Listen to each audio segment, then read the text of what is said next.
तो आज का जो हमारा टॉपिक है वह लीनियर सर्च। तो लीनियर सर्च आपको क्या कहती है भैया?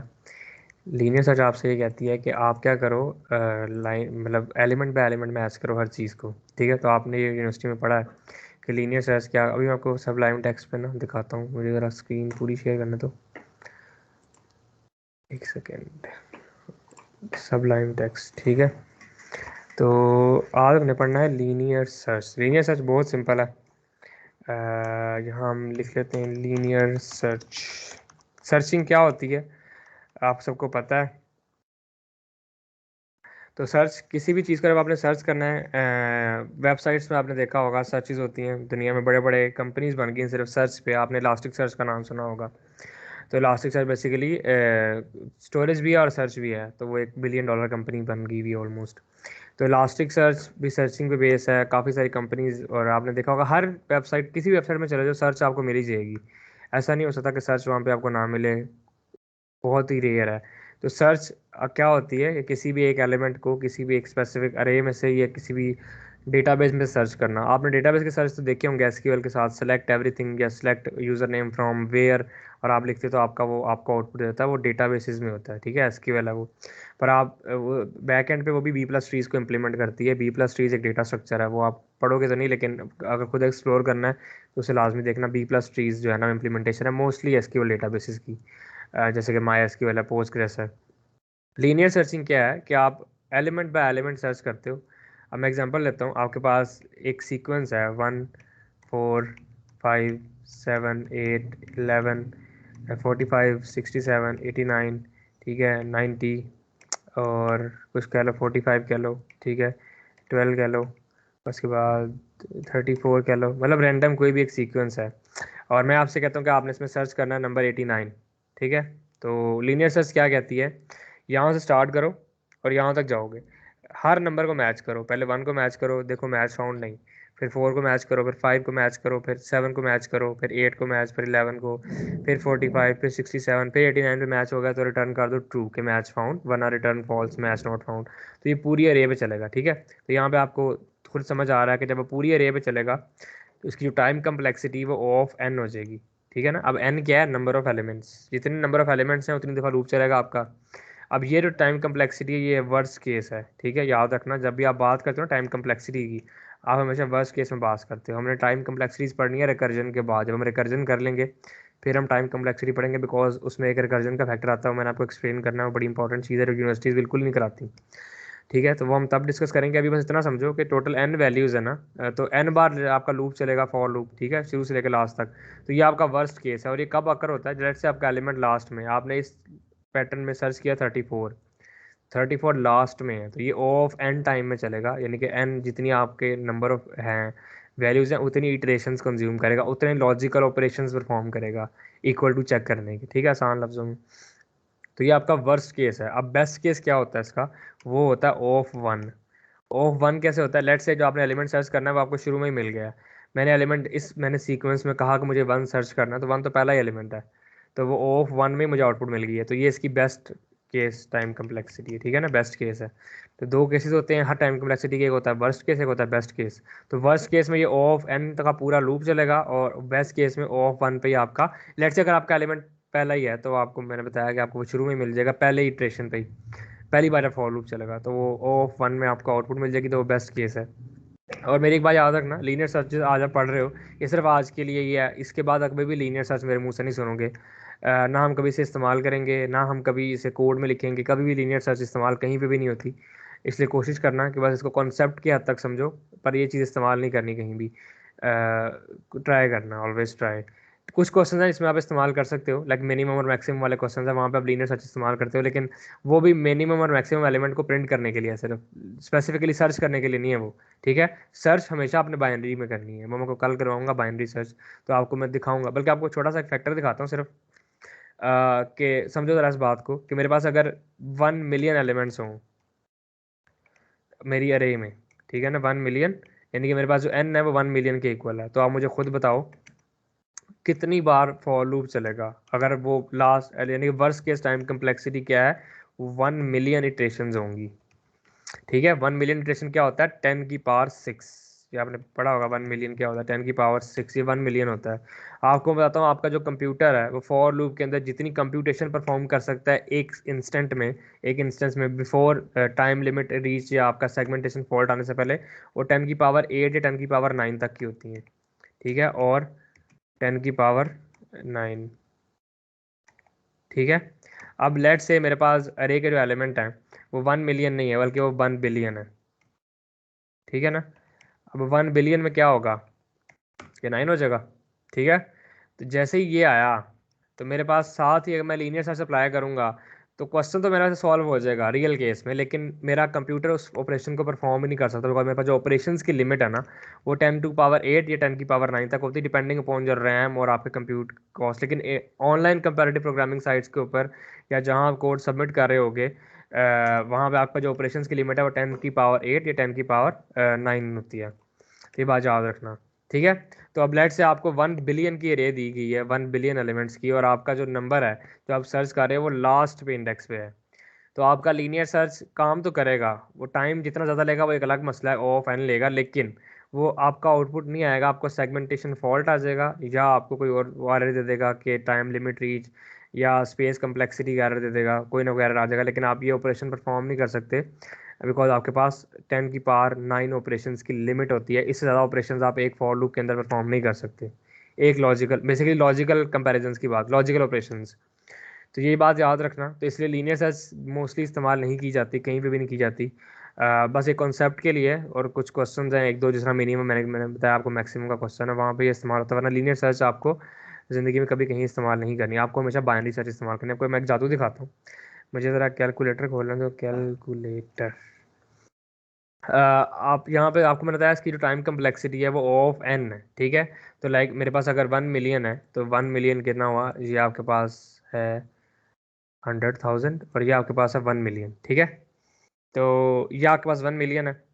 तो अब मैंने क्या करना है, 1 मिलियन एलिमेंट्स की एरे ली और उस पर लीनियर सर्च लगाई, और एलिमेंट लास्ट इंडेक्स पे पड़ा हुआ है। ठीक है, याद रखना एलिमेंट हमेशा लास्ट इंडेक्स पे पड़ा हुआ है। तो मैंने लीनियर सर्च लगाई तो मुझे कितनी इटरेशंस करनी पड़ेंगी, 1 मिलियन। ठीक है, तो ये मेरे पास 1 मिलियन इटरेशंस हैं। अब मैं आपको दिखाता हूँ कि अगर मैं इसका लॉग लूँ, ठीक है, अब मुझे तो देखना हो कि इस कैलकुलेटर में लॉग कहाँ से लेते हैं, standard scientific log log log, where are you, मेरा लॉग। ठीक है, लॉग ऑफ 1 मिलियन, 1 मिलियन का लॉग। तो 1 मिलियन का लॉग क्या आता है, 6। अब आपको जादू दिखाता हूँ, बाइनरी सर्च। मैं अभी ऐसा लिख रहा हूँ, पढ़ेंगे हम कल ही, लेकिन यहाँ पे मैं सिर्फ लिख रहा हूँ ताकि आपके सबसे इंटरेस्ट पैदा हो चीज़ों को सीखने में। बाइनरी सर्च की जो टाइम कम्प्लेक्सिटी है, ठीक है ना, वो है ऑफ लॉग एन। ठीक है ना, तो अगर आपके पास 1 मिलियन एलिमेंट्स की अरे है और उस पर आपने लीनियर सर्च अप्लाई की तो लीनियर सर्च लेगी 1 मिलियन इटरेशंस। ठीक है, लेकिन बाइनरी सर्च कितनी इटरेशन लेगी, 6। तो आप इस तरह अंदाज़ा लगाओ कि एक चीज़ 1 मिलियन दफ़ा फॉर लूप रन करने के बाद आपको प्रिंट करके देगा, और उसी चीज़ को जब आप बाइनरी सर्च से करोगे तो आपको सिर्फ 6 बार फॉर लूप चलाना पड़ेगा और आपका आउटपुट आ जाएगा। तो आप ज़रा अंदाज़ा लगाओ कि अब आपके पास अगर 1 बिलियन की भी अरे हो तो स्टिल आपको कितने ऑपरेशन परफॉर्म करने पड़ेंगे, मैं आपको दिखाता हूँ। लेट्स से हम 1 बिलियन की रे लेते हैं। ठीक है, रुको, ये हाय, मैंने ये कैलकुलेटर ने कभी नहीं इस्तेमाल किया, रुको। 1 बिलियन, हाँ ये हो गया 1 बिलियन लॉग, तो नो इटरेशंस। अब आप ज़रा अंदाज़ा लगाओ कि वहाँ से 0 3 बढ़े हैं, यहाँ से सिर्फ 3 इटरेशंस बढ़ी हैं। अब आपका नंबर अगर डिजिलियन भी हो, आप सोच के देखो ज़रा, ये सिर्फ स्केल का अंदाज़ा लगाओ कि 1 मिलियन कहाँ पे है और 6 कहाँ पे है। 6 कितना होता है आप गिन सकते हो, 1 2 3 4 5 6, 6 हो गया। 1 मिलियन क्या, गिनना शुरू करो, पहले 100 आएगा, फिर 1000 आएगा, फिर लाख आएगा, फिर 10 लाख आएगा, फिर जाके, ठीक है, मिलियन बनता है। तो अब आप सोच के देखो कि बाइनरी सर्च कितनी इंपॉर्टेंट है आपके डीएसए पर्सपेक्टिव से, आपके इंटरव्यूज पर्सपेक्टिव से। अब याद रखना हमेशा अरेज में जब भी सर्च लगेगी और इसका सिर्फ एक ही रूल है पता लगाने का, क्वेश्चन में कौन सी सर्च लगेगी, लीनियर लगनी है कि बाइनरी लगनी है। तो जब भी बाइनरी सर्च लग रही होगी ना, हमेशा आपको सॉर्टेड अरे दी जाएगी। तो ये बहुत इंपॉर्टेंट है, मैंने कैपिटल में सॉर्टेड सिर्फ इसलिए लिखा है ताकि आप इस बात को समझो कि सॉर्टेड अरे, बाइनरी सर्च सिर्फ सॉर्टेड अरे पे काम करती है, अनसॉर्टेड पे काम नहीं करेगी। ठीक है, लेकिन आप मज़े की बात बताता हूँ, आप लोगों को पता है अरे को सॉर्ट कैसे करना है, तो बेशक वो अनसॉर्टेड है तो you know how to sort an array. ठीक है, सॉर्ट A, A+N, याद है ना आपको, मैंने ये सॉर्ट का फंक्शन कराया था कि अरे को सॉर्ट कैसे करना है। तो बेशक आपको बाइनरी सर्च में सॉर्टेड अरे ना मिली और आपको कहा गया हो कि अरे को आपने सर्च करना है अरे में, तो आप उसको पहले सॉर्ट कर लो, फिर उस पर बाइनरी सर्च अप्लाई करो और आप धनी हो जाओगे। ठीक है, तो बस सिर्फ आपको टाइम कम्प्लेक्सिटी का कंपैरिजन दिखा रहा था कि एक तरफ 1 मिलियन है, एक तरफ 6 है। तो आप ज़रा अंदाज़ा लगाओ कितना आपका कोड फास्ट हो जाएगा, कितना ऑप्टिमाइज हो जाएगा, और मतलब उसका रन टाइम कितना ज़्यादा ऑप्टिमाइज कर जाओगे आप सिर्फ इस एक बाइनरी सर्च को इस्तेमाल करने से। मैं आपको इसके वेरिएंट बताऊंगा, कल हम डिस्कस करेंगे डिटेल में, पर मैं कल आपको एक मजे की चीज़ बताऊंगा, उसे हम कहते हैं ऑर्डर एग्नोस्टिक बाइनरी सर्च। ये भी यूनिवर्सिटी में कभी किसी ने नहीं बताया, ये बहुत इंपॉर्टेंट है। ठीक है ना, ऑर्डर एग्नोस्टिक बाइनरी सर्च, तो BS कर लेते हैं। ऑर्डर एग्नोस्टिक बाइनरी सर्च क्या होती है, लेट्स से अगर आपको जो सॉर्टेड अरे है वो रिवर्स ऑर्डर में दी है, लाइक डिसेंडिंग से असेंडिंग में दी है, तो क्या करोगे, तो फिर आपको बाइनरी सर्च का ऑर्डर चेंज करना पड़ता है ना। आपको यूनिवर्सिटी में जो बाइनरी सर्च कराई होगी सिर्फ इस तरह कराई होगी कि अगर इंक्रीजिंग ऑर्डर है तो कैसे करना है ना, पर इंक्रीजिंग ऑर्डर नहीं, कभी कभी आपको लीड कोड के क्वेश्चन में अरे डिक्रीजिंग ऑर्डर में भी दी हुई है, लाइक डिसेंडिंग से असेंडिंग की तरफ दी हुई है, तो उस पर बाइनरी सर्च कैसे अप्लाई होगी, उसे कहते हैं ऑर्डर एग्नोस्टिक बाइनरी सर्च। तो ये भी मैं आपको बताऊंगा कल कि ऑर्डर एग्नोस्टिक बाइनरी सर्च क्या होती है। ये बहुत इंपॉर्टेंट है, जिसको बाइनरी सर्च समझ आ गया ना, मतलब 60% आपके क्वेश्चन जो हैं अरेज के रिलेटेड और स्टैक और क्यू के रिलेटेड, ये सारे के सारे बाइनरी सर्च से हो जाते हैं। ठीक है, ये बात याद रखना। तो बाइनरी सर्च को अच्छी तरह समझना है आपने। अभी आप लीनियर सर्च देख लेते हैं, तो यहाँ पे आके हम लोग एक वेक्टर क्रिएट कर सकते हैं। इसको यहाँ से रिमूव कर लो, अभी टेस्ट केसेस की ज़रूरत नहीं है। तो हम यहाँ से एक वेक्टर बना लेते हैं, वेक्टर वेक्टर इंट का वेक्टर होगा और v इसका नाम रखते हैं, और यहाँ पे हम वही वाली वैल्यू दे लेते हैं सारी जो हमने यहाँ पे दी है। ठीक है, तो ये आपके पास आ गया एक वेक्टर। ठीक है, ये आपके पास एक वेक्टर है। अब हमने इसमें लीनियर सर्च अप्लाई करनी है, तो लीनियर सर्च क्या हुई, फॉर, ठीक है, int i is equal to 0, आपको बता शुरू से लेके एंड तक सारे एलिमेंट्स को चेक करना है। ठीक है ना, i is less than v dot size, यानी कि जो वेक्टर का आपका साइज है। ये मैं बहुत सिंपल सा फॉर लूप लगा रहा हूँ, i प्लस प्लस, और अब आपने क्या करना है, मैच करना है, इफ़ कंडीशन लगा के इफ़। अब आपने सर्च क्या करना है, हम यहाँ पे ले लेते हैं int target is equal to, let's say मैं कहता हूँ 1 फाइंड करना है, बिकॉज सबसे ऊपर ही 1 पड़ा हुआ है। तो इफ़ आपका जो वेक्टर v है उसका इंडेक्स i जो है वो डबल इक्वल टू आपके टारगेट के, ठीक है ना, तो क्या करो, रिटर्न कर दो, या रिटर्न ना करो, सी आउट ही करो, बिकॉज ये मेन फंक्शन है। सी आउट करो फाउंड, और अगर आप इसको नहीं मिलता, जारी बात है, अगर फॉर लूप खत्म हो गया और फाउंड प्रिंट ना हुआ तो आप प्रिंट करोगे नॉट फाउंड। ठीक है, तो यहाँ पे आप सी आउट लिख सकते हो और यहाँ पे लिख सकते हो नॉट फाउंड, पर यहाँ पे होगा ये इस कोड में दोनों प्रिंट हो जाएंगे, अगर वो फाउंड करेगा तो फाउंड भी हो जाएगा, बाद में नॉट फाउंड भी हो जाएगा।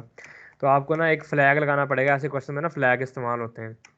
तो यहाँ पे आप लिख सकते हो बूल लिख लो या इंट लिख लो, आपकी मर्जी है, बूल FLG फ्लैग। ठीक है, इनिशियली ये फॉल्स होगा। ठीक है, और यहाँ पे आप आके उसे ट्रू कर दोगे, FLG अगर फाउंड होता है तो FLG को क्या कर दो, ट्रू कर दो, TRUE ट्रू। तो अब क्या होगा, आपका फ्लैग ट्रू हो जाएगा, और यहाँ पे आके बोलोगे इफ़ फ्लैग, इफ़ FLG आपका अगर ट्रू है, से उठा के यहाँ से बाहर लेके आओ, इफ़ FLG अगर आपका फ्लैग ट्रू है, ठीक है ना, तो प्रिंट क्या करना है आपने, सी आउट फाउंड, वरना एल्स क्या प्रिंट कर देना है आपने, सी आउट नॉट फाउंड। तो ये बहुत सिंपल सा एक लीनियर सर्च का कोड है। ठीक है, तो इनिशियली फ्लैग फॉल्स होगा, अगर आपका वो एलिमेंट फाउंड होता है तो हमने क्या कर देना, हमने बोला कि भाई फ्लैग ट्रू हो जाओ। तो अगर आपका फ्लैग ट्रू मिलता है तो हम कह देंगे एलिमेंट फाउंड, और अगर नहीं मिलता हम कह देंगे एलिमेंट नॉट फाउंड। इस रन करके देखते हैं, अगर कोई एरर ना आए। तो ये आपका एलिमेंट फाउंड हो गया, और देखो ज़रा इसने 112 मिली सेकेंड लिए हैं। ठीक है, मैं अभी यहाँ पे एलिमेंट चेंज करता हूँ और मैं से 34 करता हूँ, लास्ट एलिमेंट पे जाता हूँ। अब आप देखो आपका टाइम, वैसे मेरा कंप्यूटर बहुत फास्ट है, मैं हमेशा इसलिए कहता हूँ कि इस तरह की चीज़ों का ना, जब अपना टाइम कम्प्लेक्सिटी का कंपैरिजन करना हो ना, तो किसी स्लो कंप्यूटर पे करना चाहिए, बिकॉज वहीं पे एल्गोरिदम की सही टाइम कम्प्लेक्सिटी पे, मेरे पास 32 GB रैम है तो मेरा ये सब कुछ बहुत फास्ट चलता है। लेकिन स्टिल मैं आपको सिर्फ बताना चाह रहा हूँ कि अगर आपकी एरे बहुत बड़ी हो और आप लास्ट एलिमेंट को सर्च कर रहे हो तो वो सारी इटरेशंस पे जाएगा, मैच करके देखेगा, उसको वो मिलेगा तो वो वापस लेके आएगा, अगर उसे नहीं मिलेगा तो वो कहेगा भाई नॉट फाउंड, जैसा मैंने आपको बता दिया।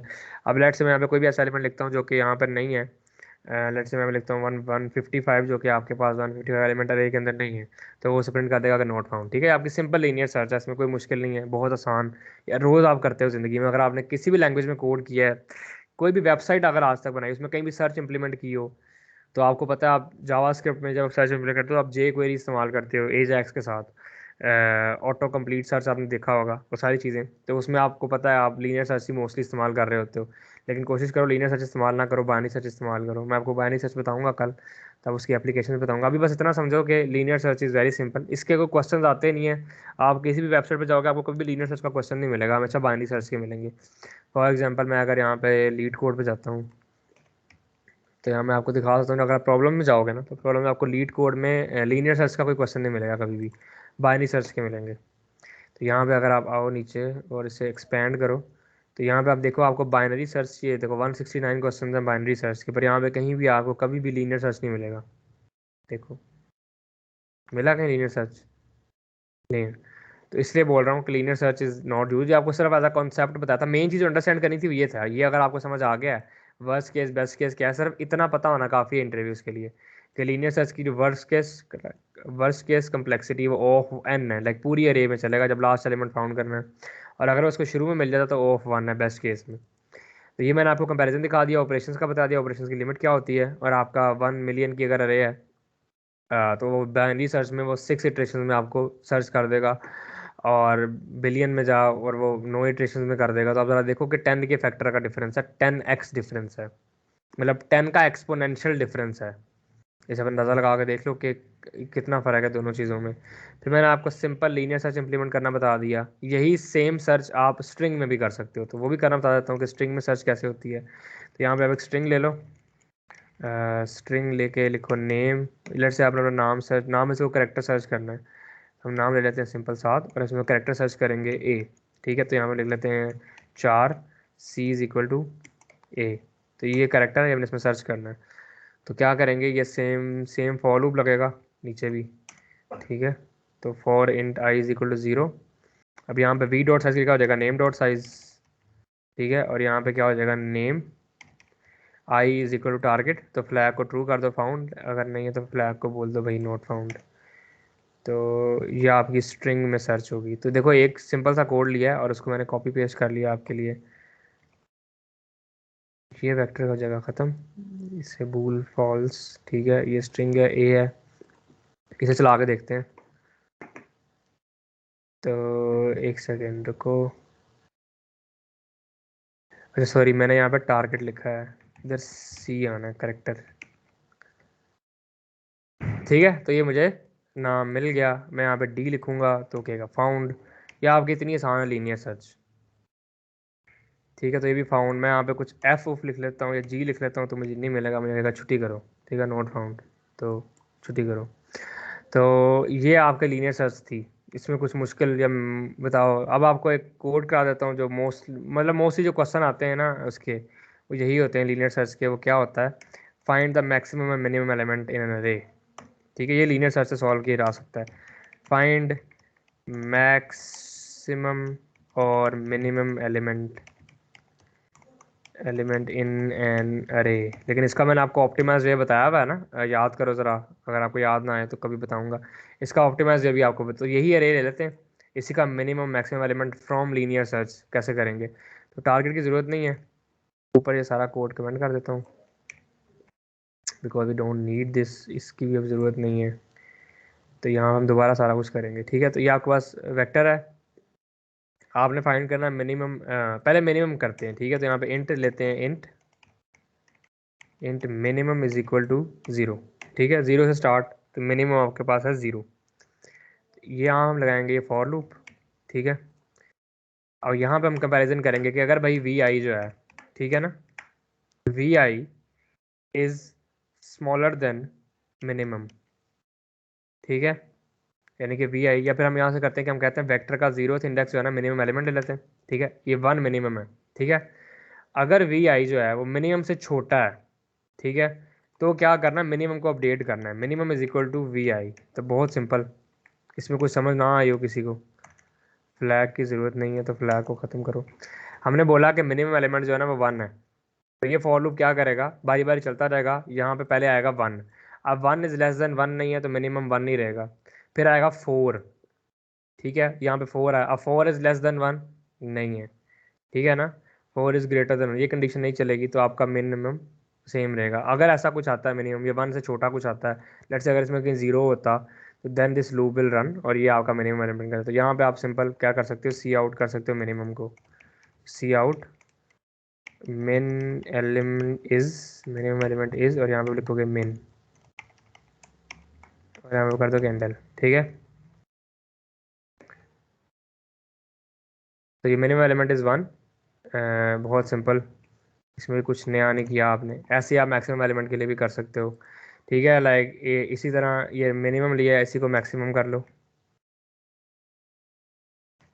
तो ये क्या हो जाएगा आपका मैक्स, ठीक है। और यहाँ पे हम क्या करेंगे कि ये चेंज रहेगा ग्रेटर देन में।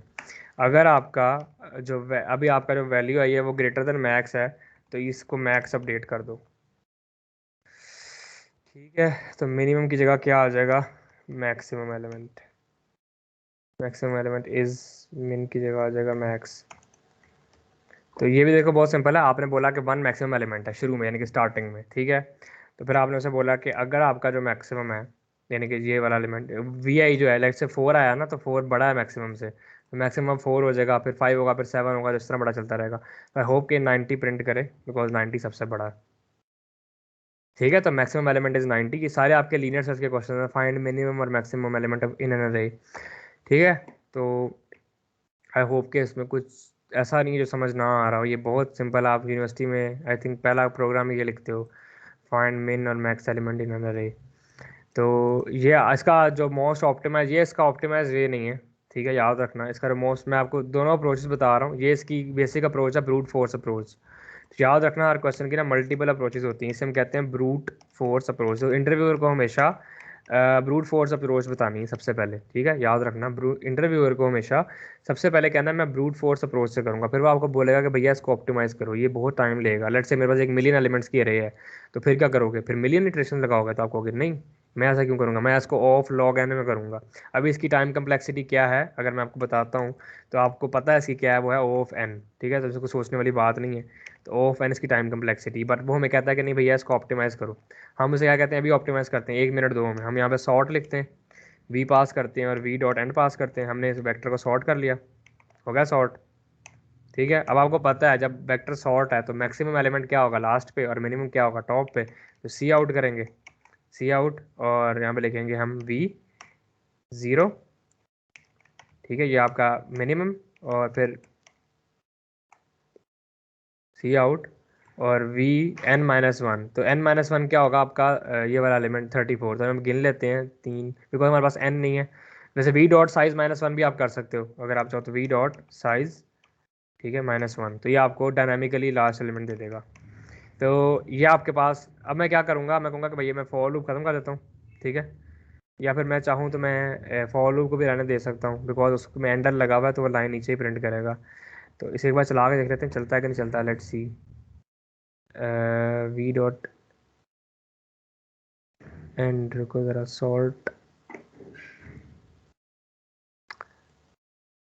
1 0 मीटिंग का हीरो आ जाता है ना, 1 सेकेंड रुको ज़रा। एंडल वी डॉट साइज, रुको ज़रा, वी डॉट साइज जो है ना, इसको पहले एन के इक्वल करना ही पड़ेगा। Int N is equal to V dot size, ठीक है। तो इधर हम करते हैं n-1, n-1, 1 minute, sort V vector V dot end expected, sorry semicolon डाला, no matching function for call to sort, hash include bits std c++.h।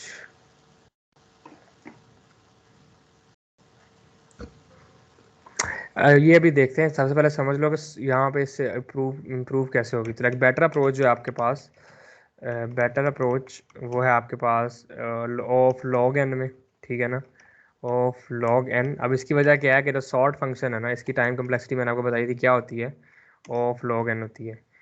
तो जब इसकी time complexity of log N है, तो मतलब आपके इस पूरे प्रोग्राम में सिर्फ एक ऑपरेशन है ऑफ लॉग एन का, और ये सारे ऑफ वन के, बिकॉज प्रिंटिंग तो कंसीडर नहीं होती ना, प्रिंटिंग आपकी कंसीडर नहीं होती।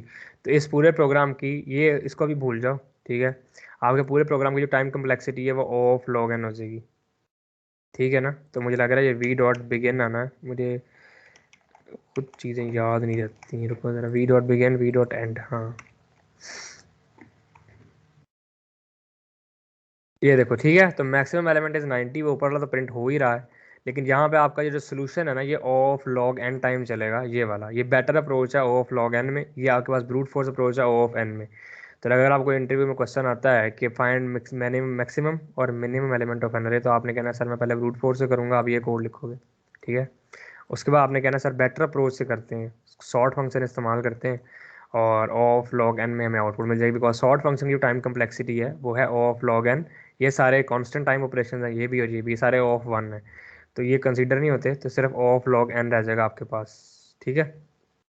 तो ये बेटर अप्रोच है as compare to brute force approach के। तो हमेशा क्वेश्चंस की दो अप्रोचेज होती हैं, एक ब्रूट फोर्स अप्रोच होती है और एक बेटर अप्रोच होती है और एक ऑप्टिमाइज तरीन अप्रोच होती है। तो ऑलवेज कोशिश करो कि आप ब्रूट फोर्स अप्रोच से स्टार्ट करो इंटरव्यूअर के पास जाके, और फिर उसको लेके आओ बेटर अप्रोच पे, फिर लेके जाओ उसको ऑप्टिमाइज अप्रोच पे, अगर आपको पहले से सारा पता है। अगर नहीं पता तो ब्रूट फोर्स ही करके आ जाना, इतना ही बहुत है, फिर एक्स्ट्रा फनकारी मारने की कोई ज़रूरत नहीं है। लेकिन अगर आपको पता है कि इस क्वेश्चन को 3-4 तरीके से किया जा सकता है, तो फिर आप उसे बोलो कि हाँ भैया शुरू ऐसे करते हैं, फिर यहाँ पे ऐसे चलते हैं, और फिर हम ऐसे ऑप्टिमाइज़ करेंगे, तो बेचारा खुश हो जाएगा कि बच्चे का दिमाग कितना खुला है, बच्चे को कितना कुछ पता है कि किस तरह से ऑप्टिमाइज होती हैं चीज़ों को चेंज कैसे करते हैं। तो ये बस चीज़ें कुछ समझने वाली हैं, ये आपकी यूनिवर्सिटी ने आपको नहीं बताई, मैं आपको इसलिए बता रहा हूँ बिकॉज आपने इंटरव्यूज़ देने, तो आप वहाँ पर देखोगे कि वहाँ पे सेलेक्ट वही होते हैं जो इस तरह से काम करते हैं। तो शॉर्ट फंक्शन आपको इसी क्वेश्चन को मैंने आपको आसान 2 लाइनों में करके दिया है। ये आपको देखो, आप एस के फ़ायदे देखो कि यही कोड जो आपका ये वाला जो आपका चल रहा था, लाइक कितनी लाइनें हैं ये, 69 से लेके 76, तो ऑलमोस्ट 7 लाइनों का कोड है ऑलमोस्ट, अगर आप ये भी डाल लो तो 8 लाइनों का कोड है मिनिमम। तो यही कोड आपने 3 लाइनों में किया है, 4 लाइनों में एस के साथ। तो ये आपके एस की पावर है, बिकॉज फंक्शन आपके पास एस में है, ठीक है। तो ये आप आगे जाके भी और पावर देखोगे एस की, जब ग्राफ्स आएंगे ना, असल पावर तो शुरू ही तब होती है जब आपके पास ये चीज़ें आती हैं ग्राफ से रिलेटेड, या मतलब अब आगे जाके देखना स्टैक और क्यू में जब आएगा। किसी का क्वेश्चन है तो मुझसे पूछ लो। आज बस इतना ही था, कल हमने बाइनरी सर्च पढ़नी, तब देखना असली क्वेश्चन शुरू होंगे, फिर आप देखना मैं आपको संडे का दिन, पूरा दिन हम सिर्फ बाइनरी सर्च के क्वेश्चंस करेंगे और कुछ भी नहीं करेंगे। कल हम बाइनरी सर्च पढ़ेंगे और संडे को पूरा दिन हम बाइनरी, बिकॉज बाइनरी सर्च इतनी इंपॉर्टेंट है ना, मैं आपको बता नहीं सकता। मैं आपको हज़ारों क्वेश्चन दिखा सकता हूँ, यकीन करना, इजी क्वेश्चन होगा और मैं आपको इजी दिखाऊंगा लीड कोड का, फिर मैं आपको हार्ड दिखाऊंगा, दोनों दिखाऊंगा। मैं इजी का कोड कॉपी करूंगा और हार्ड में पेस्ट करूंगा और रन करूंगा, चल जाएगा। बाइनरी सर्च ये चीज़ है कि अगर आपको ये आ जाती है ना, तो इजी से लेके हार्ड क्वेश्चन आप चुटकी में कर सकते हो। तो जब आप हार्ड क्वेश्चन लीड कोड के कर सकते हो, इसका मतलब क्या है कि आप अमेजोन या माइक्रोसॉफ्ट आराम से, मैं गूगल फेसबुक की बात नहीं कर रहा, वो उनका टेस्ट ज़रा मुश्किल होता है, वो क्वेश्चन के वेरिएंट डिफरेंट चेंज करते रहते हैं, पर माइक्रोसॉफ्ट और अमेजोन नहीं चेंज करते, ये लोग बेसिक फंडामेंटल्स पे ही चल रहे हैं, ठीक है। तो अगर आप ये पूरा डीएसए का कोर्स दिल ईमान आंखें खोल के कर लोगे ना, तो आप अमेजोन या माइक्रोसॉफ्ट क्रैक कर सकते हो, आपको मेरी गारंटी है, because this is the best course of DSA you can ever find. अब लीनियर सर्च में इतना ही था, इससे ज़्यादा और कुछ लीनियर सर्च में है नहीं बताने को। किसी का क्वेश्चन है इस बारे में तो मुझसे पूछ लो। तो हमने फिर नेक्स्ट क्लास में करना है बाइनरी सर्च। आज बस इतनी क्लास थी, बस आपको क्वेश्चन आप लोगों के किसी का कोई क्वेश्चन है तो आप मुझसे पूछो, तो मैं क्वेश्चंस के आंसर देता हूँ। फिर हम मिलेंगे नेक्स्ट क्लास में, कोड मैं अपलोड कर दूंगा गिटहब पे, ठीक है ना। तो जब कोड अपलोड होगा, हाँ आप मिन मैक्स फंक्शन इस्तेमाल कर सकते हो, हाँ वो मोस्ट ऑप्टिमाइज्ड वे वही है कि आप मिन और मैक्स फंक्शन इस्तेमाल कर लो, पर मिन मैक्स फंक्शन भी इस्तेमाल तब करो ना जब आपको सिंगल 2 वर्ड में कंपैरिजन करना हो। अरे में अगर आप ऐसा करोगे ना तो फिर मसला आ जाएगा, ठीक है। तो कोशिश करो।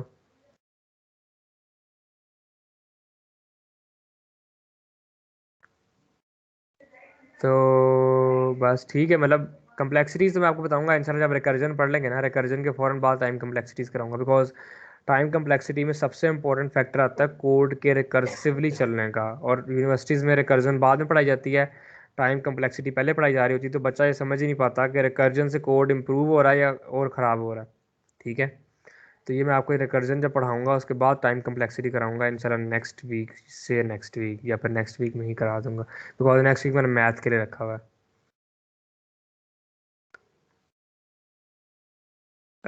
लाइन नंबर 34 या लाइन नंबर 35, लाइन नंबर 34 पे क्या है? अच्छा, लाइन नंबर 34 35 कुछ भी नहीं, मैंने आपको पहले दिन बोला था, इसे इग्नोर करो। ये बेसिकली सिर्फ स्टैंडर्ड इनपुट आउटपुट को फास्ट करने का एक कोड है। ये आप स्टैक ओवरफ्लो इसके बारे में सर्च कर सकते हो। ये बेसिकली आपकी जो इनपुट लेने का एग्जीक्यूशन है उसे फास्ट कर देता है। तो ये आपकी फास्ट आईओ के लिए इस्तेमाल होता है, फास्ट इनपुट आउटपुट लेने के लिए इस्तेमाल होता है। ठीक है, ये बेसिकली कंपैरेटिव प्रोग्रामिंग साइट्स के लिए कोड लिखा हुआ है, तो ये वो इस तरह ही आपको दिखा देता हूँ। तो वहाँ पे जाके जब आप इनपुट आउटपुट ले रहे होते हो ना, बिकॉज वो एक नेटवर्क कॉल से इनपुट जा रही है, आप अगर यहाँ पे तो आप डिस्क में से उठा रहे हो, ठीक है, मतलब सिंपल कमांड लाइन से। पर जब आप ऑनलाइन वेबसाइट पे जाके कोड लिखते हो ना, तो वो एक नेटवर्क कॉल जाती है, बिकॉज आप जब कोड सबमिट करते हो तो एक नेटवर्क कॉल है जो कि उनके बैक एंड पे कंटेनर को जाती है, डॉकर कंटेनर होता है मोस्टली। ठीक है, और वो डॉकर का कंटेनर पे रन होता है, वो कोड को एग्जीक्यूट करता है, उस पर टेस्ट केसेस को रन करता है, फिर आपको रिस्पॉन्स वापस दे रहा होता है। तो वो नेटवर्क कॉल है। अब जब वो नेटवर्क कॉल है ना, तो उसको ऑप्टिमाइज़ करने के लिए कोड लिखा जाता था कि आप उस नेटवर्क कॉल में अपनी इनपुट टेकिंग को ऑप्टिमाइज़ कर सको, कि कहीं ये ना हो आपका एक्स्ट्रा टाइम उस इनपुट पे लग जाए। ठीक है,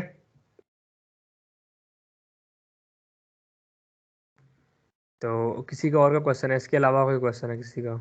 लाइन 34 35 के बाद स्लो पॉइंटर फास्ट पॉइंटर का मैं बताऊंगा। ठीक है, तो वो आप देख लेना, स्लो पॉइंटर और फास्ट पॉइंटर का। तो वो मैं इंशाल्लाह जब हम करेंगे ना बाइनरी सर्च, और बाइनरी सर्च के क्वेश्चंस करेंगे, तब ज़्यादा अच्छी तरह क्लियर हो जाएगा आपको फास्ट पॉइंटर स्लो पॉइंटर है कुछ भी नहीं है। फास्ट पॉइंटर स्लो पॉइंटर सिर्फ ये चीज़ है कि आपका एक ith इंडेक्स है, एक jth इंडेक्स है। जब सर्चिंग और सॉर्टिंग सॉर्टिंग एल्गोरिथम्स करेंगे ना, सॉर्टिंग के, तब देखना फास्ट पॉइंटर स्लो पॉइंटर आपको मैं दिखाऊंगा। आपने अरे को रिवर्स करना है फास्ट पॉइंटर स्लो पॉइंटर में। ठीक है, तो लाइक अरे को रिवर्स करना है तो एक पॉइंटर स्टार्ट पे लो, एक पॉइंटर एंड पे लो। तो ठीक है, वो एक स्टार्टिंग पॉइंटर है, एक एंडिंग पॉइंटर है, उन दोनों को आपस में मर्ज करने की कोशिश करते हो, वो भी दो टू पॉइंटर के प्रॉब्लम हो जाते हैं, इसे टू पॉइंटर प्रॉब्लम्स कहते हैं। और जो स्लो पॉइंटर फास्ट पॉइंटर है, ये आपका इस्तेमाल होता है सॉर्टिंग एल्गोरिथम्स में। मर्ज सॉर्ट इंसर्शन सॉर्ट में आप देखोगे जब हम दो दो फॉर लूप के साथ काम कर रहे होंगे ना, तब आपका फास्ट और स्लो पॉइंटर आएगा। कोई डिफरेंस नहीं है, पर Python is not recommended for data structures किसी भी सूरत, because Python is very slow, बहुत स्लो है Python as compare to C++, तो इसलिए पाइथन कभी भी रिकमेंडेड नहीं है इस काम के लिए, डेटा स्ट्रक्चर एल्गोरिथम्स के लिए। वैसे आप कोडिंग करो पाइथन में, प्रोग्राम करो, डेटा साइंटिस्ट बना डेटा साइंटिस्ट बनो, मशीन लर्निंग में जाना मशीन लर्निंग में जाओ, पाइथन करो। पाइथन में सब कुछ होता है, वेब डेवलपमेंट होती है पाइथन में, जेंगो है पाइथन में, फ्लास्क है। ठीक है, पाइथन में डेटा इंजीनियरिंग की पाइपलाइंस बनती हैं। ठीक है, पाइथन का अपना सूट है, पाईस्पार्क के नाम से रोके आपको एसक्यूएल भी लिखने देता है पाइथन के अंदर एम्बेड करके। तो पाइथन बहुत वास्ट है, मतलब कुछ लैंग्वेज सीख लोगे तो बहुत कुछ कर सकते हो आप। लेकिन डेटा स्ट्रक्चर एल्गोरिथम्स के लिए ऑलवेज गो विद C++ या जावा। मेरी पूरी कोशिश है, जब मैं क्वेश्चंस आपको करवाऊंगा ना, अभी क्वेश्चन हमने कोई खास किए नहीं, अभी बस बेसिक बेसिक करवा रहा हूँ, तो मैं कोशिश पूरी करूँगा कि मैं आपको वो जावा में भी करवाऊँ वही क्वेश्चन जो मैं आपको C++ में करवा रहा हूँ, बिकॉज मैंने देखा है आजकल जावा की बहुत डिमांड है। यार अगर आपका कोई एक मतलब तगड़ा प्रोजेक्ट है ना जावा जावा का, और वो पड़ा हुआ है गिटहब पे, मेरा एक दोस्त है, उसको अभी रिसेंटली एक कंपनी ने रीच आउट किया, उसने बेसिकली जावा में ना गेम बनाई हुई थी और उसे गिटहब पे डाला हुआ था। उस लड़के को 300K का प्रोजेक्ट उन्होंने दिया है गिटहब से रीच आउट करके। 300K कितना बनता है? 3 लाख रुपया। 3 लाख, 3 लाख। तो Java is the most paid of all the languages right now in Pakistan ना। रूबी ऑन रेल्स को छोड़ दो, वो कुछ बिकॉज वो थोड़े से लोग हैं। पर जावा अगर आपको बहुत अच्छी आ जाती है और आप जावा में कोड लिख के उसे गिटहब पे डाल पाते हो, स्प्रिंग बूट में काम कर पाते हो, स्प्रिंग बूट की को माइक्रो सर्विस ओपन सोर्स कर देते हो, यार बहुत वैल्यू है। मतलब लोग तरसे हुए हैं आजकल जावा के डेवलपर्स को जो कि प्योर स्प्रिंग बूट का कोड लिख सकें, और ऑप्टिमाइज कोड हो और सिक्योरिटी ड्रिवन कोड हो, डिज़ाइन पैटर्न्स के ऊपर बेस करता हो, तो बहुत वैल्यू है जावा के अंदर। आपको मैं बताता हूँ, जितनी कंपनीज आपके पास फिनटेक की हैं, बैंकिंग सेक्टर जितना है, सारा जावा पे चलता है। आपका सादा पे का नाम सुना होगा आपने, स्टार्टअप है, उनका आप आर्किटेक्चर पढ़ना सारा जावा और कॉटलिन पे बेस्ड है। तो अगर आप जावा में पढ़ी आपने जावा या नहीं पढ़ी भी पढ़ोगे, तो जावा अगर आपको पढ़ाई जाए यूनिवर्सिटी में, ध्यान से पढ़ना, उसे दिल लगा के पढ़ना, और जितना हो सके उसमें प्रोजेक्ट क्रिएट करने की और उसे गिटहब पे डालने की कोशिश करना। बिकॉज जावा एक ऐसी टर्म है जो कि इस्तेमाल होती दिखती नहीं है, पर ये जो टीम्स की ऐप है ना, या जो आपका कंप्यूटर, आपका एंड्रॉयड है, हर चीज़ का जो जेवीएम है या जावा वर्चुअल मशीन है उसके साथ कनेक्शन है।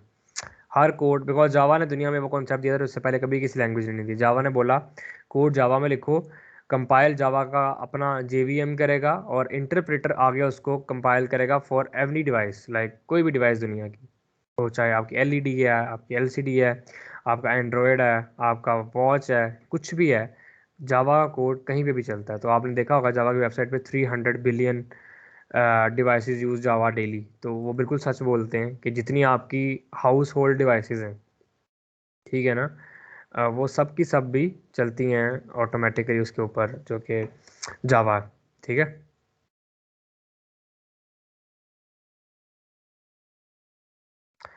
आपने अगर डीएसए नहीं पढ़ा यूनिवर्सिटी में, तो आपको मैंने बोला था हैकर रैंक पे जाओ, hackerrank.com, वहाँ बस C++ का सेक्शन ओपन करो, हेलो वर्ल्ड से लेके ऊप तक हर तरह के क्वेश्चन आपको वहाँ मिलेंगे, वो सॉल्व करना शुरू करो, और आपकी लॉजिक बिल्डिंग भी अच्छी हो जाएगी। आपको ऑनलाइन इनपुट लेना और आउटपुट देना भी आ जाएगी, और आपको टेस्ट केसेस रन करने का पता चल जाएगा।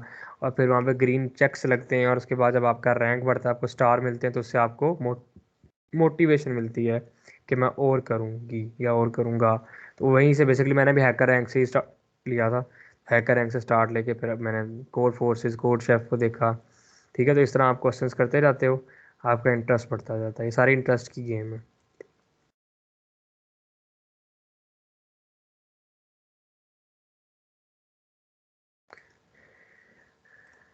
रिकॉर्डिंग्स मैंने आपको बोला आपके पास सिलेबस के अंदर पड़ी हुई हैं। आप syllabus.md की फ़ाइल में जाओ, जाके किसी भी फाइल पे क्लिक करोगे, आप सीधा रिकॉर्डिंग पे चले जाओगे। ठीक है, मैं रिकॉर्डिंग रोक रहा हूँ बस।